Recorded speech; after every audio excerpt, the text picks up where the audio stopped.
안녕하세요. 차원이 다른 부동산 컨텐츠 대왕부동산TV의 제동식입니다. 이번 시간에 소개해드릴 영상은 이사 부동산 대책에 대한 국토부의 보도 설명 자료 내용입니다. 이번 대책의 핵심은 새로운 제도적 모델을 제시했다고 하는데요. 25번의 정책 발표 내용 중에 이번이 가장 뜨겁게 논란이 되고 있습니다. 언제, 어디에, 어떻게에 대한 구체적인 내용이 없는 애매모호한 대책 발표로 인하여 시장에서는 여기저기에서 불만이 쏟아지고 있습니다. 올해 입주 물량은 작년에 비해 반토막이 나 있고 내년에는 올해보다 더 적다고 합니다.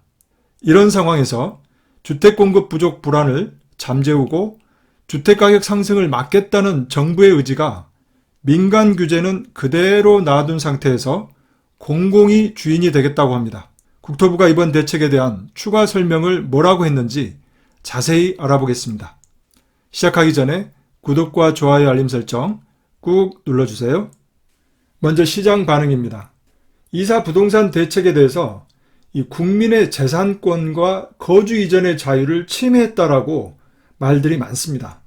그리고 현금 청산을 두고 위헌이다, 소급 적용에 대한 논란이 정치권까지 확산되고 있습니다. 이번 이사 부동산 대책에도 아파트값 상승이 이어지고 있다고 합니다. 이제는 신축으로 몰린다. 규제가 없는, 불확실성이 없는 신축으로 몰린다 이 말입니다. 그래서 단번에 호가가 1억 이상 올랐다라고 하는 뉴스도 있었습니다. 그리고 서울역 쪽방촌 토지 건물주들의 반발, 협의 없이 기습적 발표에 대해서 토지 건물주들이 반발하고 있는데요. 결사 반대에도 정부는 2월 10일 서울역 쪽방촌 주택지구 지정을 강행했다고 합니다. 그리고 2월 4일 대책 발표 다음 날 2월 5일 날 YTN에서 의뢰를 해서 리얼미터에서 이사 부동산 대책에 대한 평가 설문조사를 했었습니다. 평가에 대한 결과로 도움되지 않을 것에 53.1%가 나왔고 도움될 것에 41.7%가 나왔습니다. 그래서 절반 이상이 도움되지 않을 것이라고 대답을 하였는데요.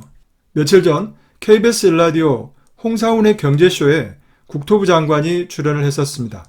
거기에서 국토부 장관은 이런 말을 했었습니다. 이사 부동산 대책에 대해서 절반 이상 도움이 되지 않아라고 하는 결과가 나왔는데 집값 잡기 어렵지 않나요? 라고 하는 질문이 있었는데요. 거기에 대한 장관의 대답은 그동안의 부동산 정책 신뢰가 높지 않았기 때문이다. 그리고 공공이 나서면 거품을 뺄 수 있다. 저렴한 주택을 충분히 공급하면 지금 있는 집보다 더 싼 집이 공급되기 때문에 현재 가격이 유지되기 어려울 것이다. 분양가를 낮추면 현재 가격이 안정된다. 그리고 현재 가격이 내려간다 라고 해석될 수가 있는 말이고요. 또 다른 질문은 이 공공이 주도하면 어떻게 싸게 공급할 수 있나요? 라고 하는 질문이 있었습니다. 거기에 대한 대답으로 이 높은 분양가로 책정될 게 낮은 분양가로 책정될 수도 있고 분양가격은 시세보다 조금만 낮게 하고 나머지는 공공임대주택으로 활용하는 등 선택의 여지가 많아진다 라고 대답하였습니다. 여기서도 마찬가지 낮은 분양가를 말을 하고 있는데요. 현재 주택시장은 분양가가 비싸서 아파트 가격이 계속 올라가는 게 아니고 수요와 공급 대비 공급이 턱없이 부족하기 때문에 그것도 도심 내에 살고 싶은 이 도심 내에 아파트 공급이 턱없이 부족해서 나온 현상입니다. 그리고 현재 분양가도 시세 대비 거의 반값입니다. 이 반값 분양가를 더 낮게 한다. 혹시 이런 말인지 잘 모르겠네요. 2월 9일 보도 설명 자료 내용을 한번 살펴보겠습니다. 2월 4일 정부 대책 발표 이후에 일부 언론에서 제기된 이슈에 대해 보완 설명 드립니다. 라고 하는 내용이고요. 그 첫 번째 내용으로 공공 직접 시행 정비사업은 조합원에게 충분히 이득입니다. 어떻게 해서 충분히 이득이냐? 공공 직접 시행 정비사업이라는 것은 재개발 재건축입니다. 공공이 시행하는 재개발 재건축에서 기존 조합원들이 스스로 사업을 추진할 때 예상되는 수익률보다 10 내지 30%포인트 높은 수준의 수익률을 보장한다라고 되어 있는데요. 기존 수익률보다 10 내지 30%. 과연 이것은 어디에서 나오는 겁니까? 바로 이 부분일 것입니다. 재초안, 재건축 초과이익 환수금, 이 부분에 대한 적용을 하지 않기 때문에 원래는 최대 50%를 환수해 가는데요. 거기에 대해서 환수해 가지 않고, 이 수익률의 보장은 대전제가 있습니다. 공공이 직접 시행할 때만 가능합니다. 조합 설립이 되어 있지 않은 곳은 조합 설립을 할 필요가 없고, 이미 되어 있는 곳이라면 조합을 해산한 후에 공공이 직접 시행하는 건데요. 이럴 때 용적률을 대폭 인상을 시켜서 거기에 따른 추가 수익 중에 일부를 기존 조합원들에게 수익을 보장한다, 이 말인데요. 강남의 일부 몇몇 단지들은 벌써 공공 직접 시행 정비 사업으로는 하지 않겠다라고 선언한 단지도 있는 것 같습니다. 이 조합이 시행하는 것보다 공공이 시행하는 게 불리하다라고 판단한 거겠죠. 두 번째는 조합원 토지주가 시공 브랜드를 선택합니다. 이 시공 브랜드를 선택한다. LH라는 브랜드가 걸리지 않고 토지주와 조합이 선택한 민간 건설사의 브랜드를 선정한다, 이 말인데요. 최근에 위례 신도시의 위례자이 더 시티가 시행은 LH에서 했지만 시공은 민간 건설사인 GS건설에서 했었습니다.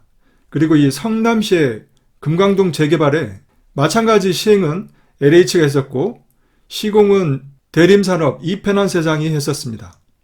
그리고 세 번째로 특별건축구역으로 지정하고 건축 면적을 확대하는 등 쾌적한 건축이 가능합니다. 라고 했는데요. 기반시설 기부채납 비율을 15% 이내로 제한해서 종전보다 실질 대지 면적이 확대되고, 이 실질 대지 면적이라는 것은 가구당 대지 면적을 말하는 게 아닙니다. 전체 단지의 실질 대지 면적을 말하는 거고요. 그리고 층수 제한도 완화됨으로써 용적률을 상향하더라도 적정 동간거리 확보가 가능합니다. 이 용적률을 상향했을 경우에는 반드시 층수도 같이 올라가야 됩니다. 그렇지 않을 경우에는 건폐율이 증가하기 때문에 엄청나게 쾌적성이 떨어지는 건데요. 이 층수를 또 올리게 되면 건축 비용도 어마어마하게 증가합니다. 그리고 이 적정 일조량, 용적률이 높아지면서 층수도 올라가면서 적정 일조량을 확보한다. 상당히 어려운 문제인데요. 그리고 이 아파트 외벽, 내부 마감재를 고급화하고 이 보육 헬스 등 생활 인프라도 대폭 확충한다. 그래서 아파트 품질을 높일 수 있다라고 합니다. 여기에 대한 내용으로 보면 용적률을 상향하게 되면 가구당 대지 지분은 감소합니다. 250%일 때 84제곱미터의 대지 지분과 용적률 300%일 때 대지 지분, 그리고 용적률 500%, 용적률 700%일 때 84제곱미터의 대지 지분, 완전히 달라집니다.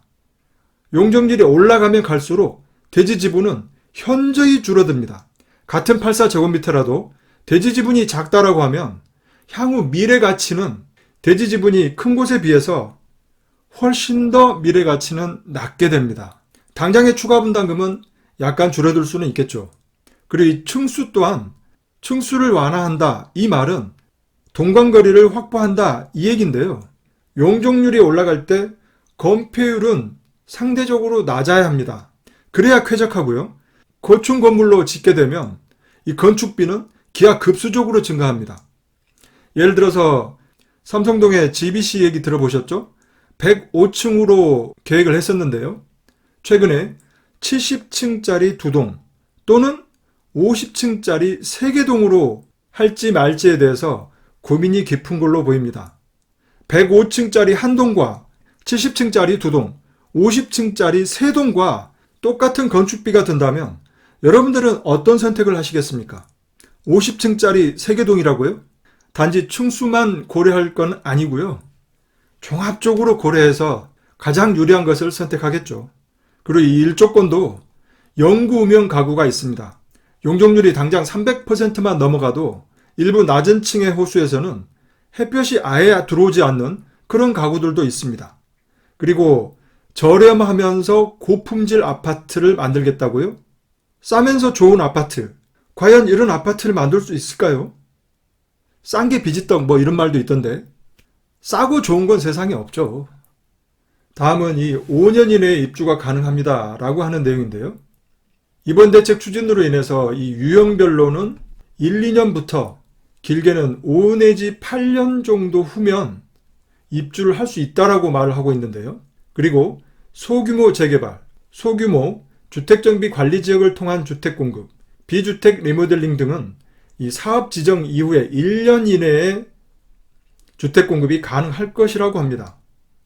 저는 여기에서 왜 이런 생각이 들까요?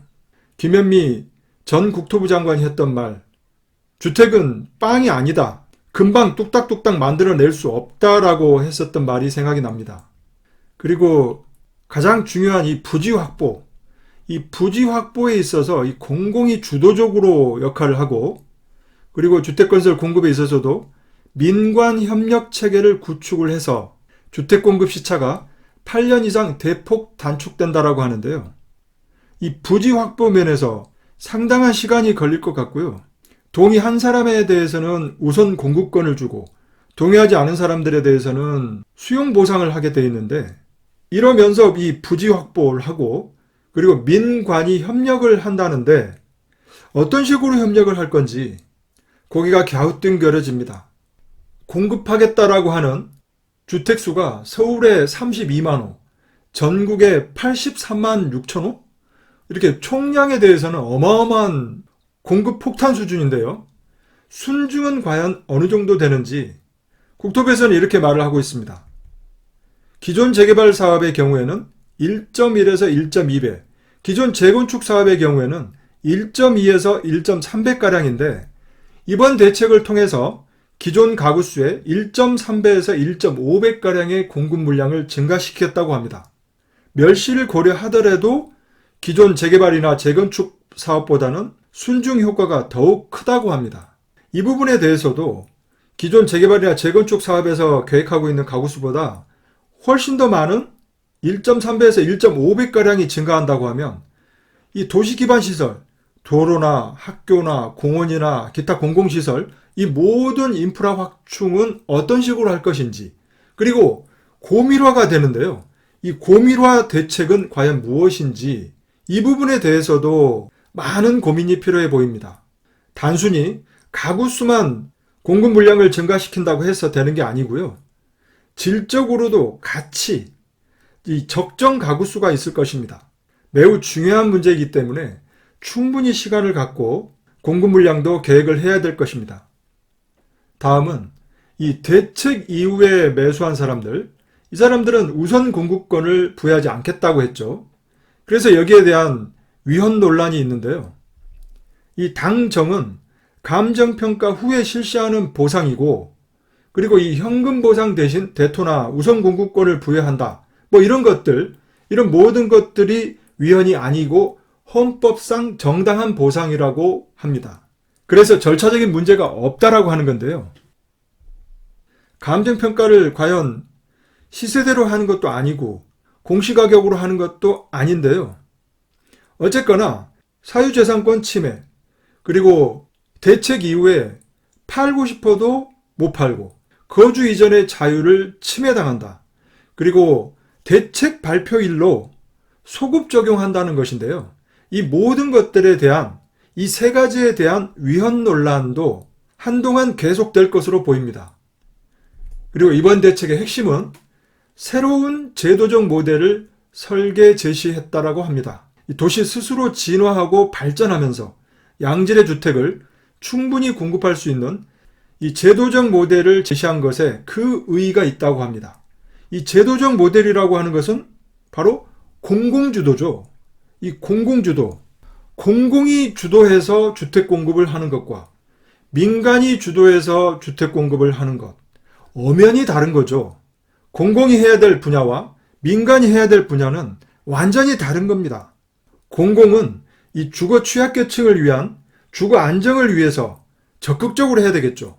그리고 이 민간이 주도하고 있는 주택 공급, 어마어마한 이 큰 시장을, 안 그래도 LH의 그 부채가 100조 원이 넘는다라고 하던데요.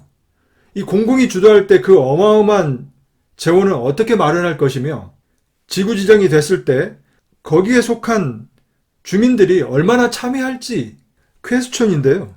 제 생각에는 이 공공이 주도할 게 아니라 민간 정비사업 규제를 대폭 완화시켜야 합니다. 그래서 이 공공과 민간이 함께 진정한 협력을 해서 주택 공급을 해야 신속하게 공급이 가능하고요. 그래야 주택시장 안정에 도움이 될 것이라고 생각합니다. 2월 10일 날 국토부 장관, 서울시 25개 자치구 구청장, 그리고 서울시 주택기획관 등 공공주도 3080 플러스 주택 공급 방안 설명회를 개최했다고 합니다.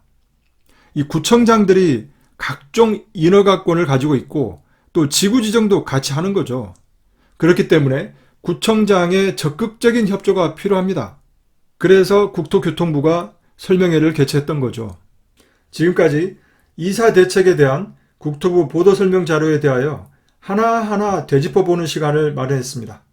오늘 영상은 여기에서 마치도록 하겠습니다. 많은 도움이 되셨다면 구독과 좋아요 버튼 꼭 눌러주시고요. 더 좋은 콘텐츠를 올리는데 큰 힘이 되겠습니다. 감사합니다.